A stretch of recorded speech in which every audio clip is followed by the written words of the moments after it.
from the very first, when I was a little boy, that the opportunities that were important that were going to come to me were few, and that the trick was to prepare myself for seizing the few that came. This is not the attitude they have at a big investment counseling thing. They think if they study a million things, they can know a million things. And of course, the result is almost nobody can outperform an index. Whereas I sit here with my Daily Journal stock, my Berkshire Hathaway stock, my holdings in Lilu's Asian fund, my Costco stock, and of course I'm outperforming everybody. And I'm 95 years old, and I practically never have a transaction. And the answer is I'm right and they're wrong. And that's why it's worked for me and not for them. And the question is, do you want to be more like me or more like them? The idea of diversification makes sense to a point. If you don't know what you're doing and you want the standard result and not be embarrassed, well, of course you can widely diversify. Now, nobody's entitled to a lot of money for recognizing that because it's a truism. It's like knowing that 2 and 2 equals 4.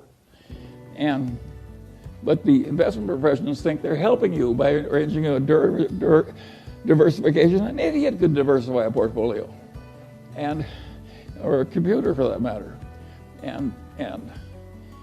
But the whole trick of the game is to have a few times when you know that something is better than average, and invest only where you have that extra knowledge. And then if you get just a few opportunities, that's enough.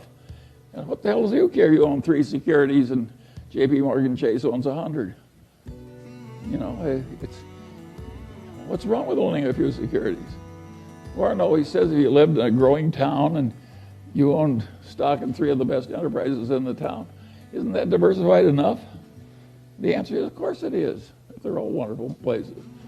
And that Fortune's formula, which got so famous, which was a formula to tell people how much to bet on each transaction if you had an edge.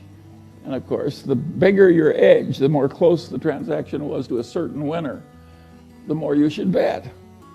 And of course, there's mathematics behind it. But of course it's true.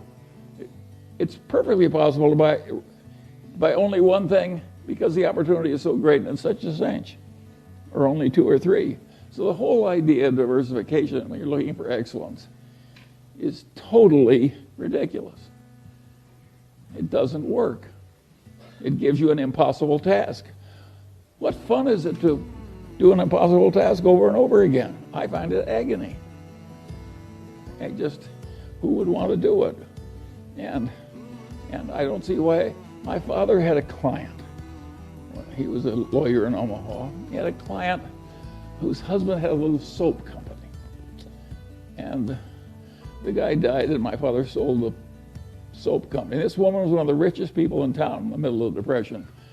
And what she had was a little soap company in a big mansion in Omaha's best neighborhood. And they sold the soap company. She had a mansion in the best neighborhood and $300,000.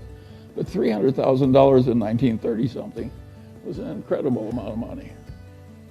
A little hamburger was a nickel, a big hamburger was a dime, and the all-you-can-eat cafe in Omaha would feed you all you needed to stay alive for 2 bits a day. I mean, $300,000. Well, she didn't hire an investment counselor. She didn't do anything. She's a wonderful old woman. And she just took that and she divided it into 5 chunks. And she bought 5 stocks. I remember 3 of them because I probated her estate. And it was, one of them was General Electric, one was Dow, one was DuPont, and I forget the other 2. And she never changed those stocks. She never paid any advisor. She never did anything. And she bought some municipal bonds. She never spent her income.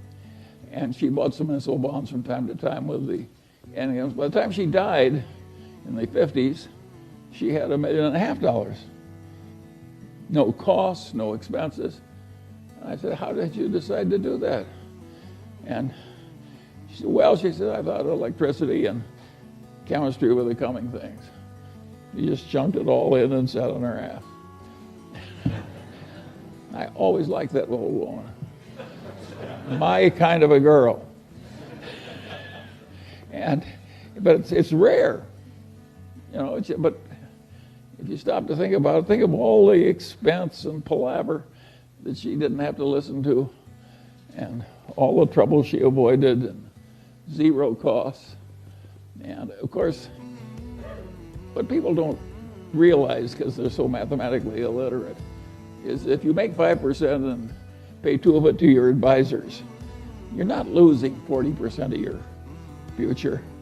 You're losing 90%. Because over a long period of time, that little difference causes a 90% disadvantage to you. So it's hugely important for somebody who's a long-term holder not to be paying a big annual toll out of the performance.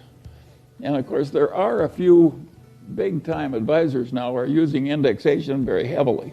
And of course, they're prospering mightily. And of course, every time they get somebody, it's just agony for the rest of the investment counseling business. And this is a very serious problem. And I think these people who are used to winning as old-time value investors who are now just quitting the profession, that's a very understandable thing to do. I regard it as more noble than staying in, with, you know, playing along with the denial.